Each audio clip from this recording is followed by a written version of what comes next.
Can we go to the, who is the person, Pat on CNN? Carol Costello.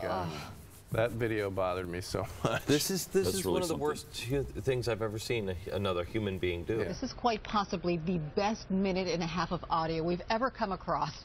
Well, come across it a long time anyway. A massive brawl in Anchorage, Alaska, reportedly involving Sarah Palin's kids and her husband. It was sparked after someone pushed one of her daughters at a party.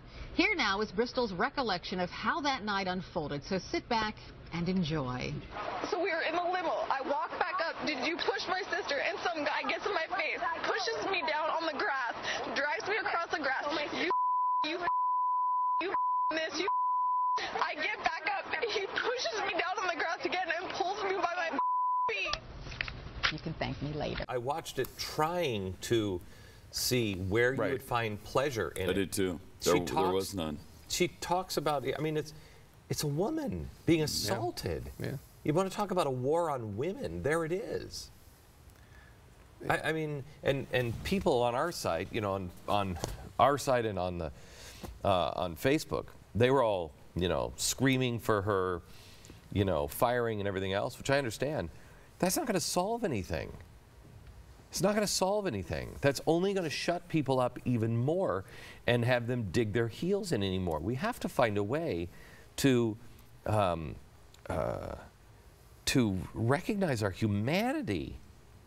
I wrote a response to Carol Conway, but she was not the one that really, it was just overwhelming on how many people were saying that she should be fired from CNN. And Carol wrote, a decent human being would apologize, but then again, it's CNN.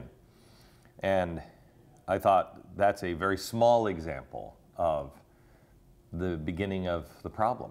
And so this is what I said. I don't want an apology because it wasn't me that was hurt.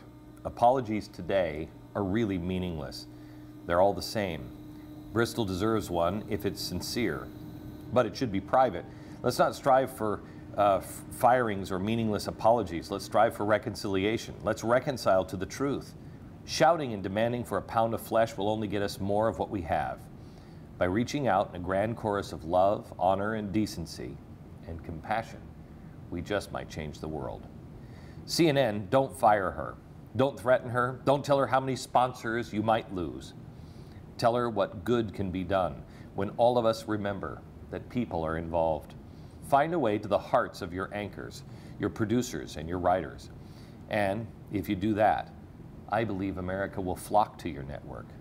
Tell us the truth. Stop picking sides. Stop destroying the lives of those who happen to disagree with the powerful.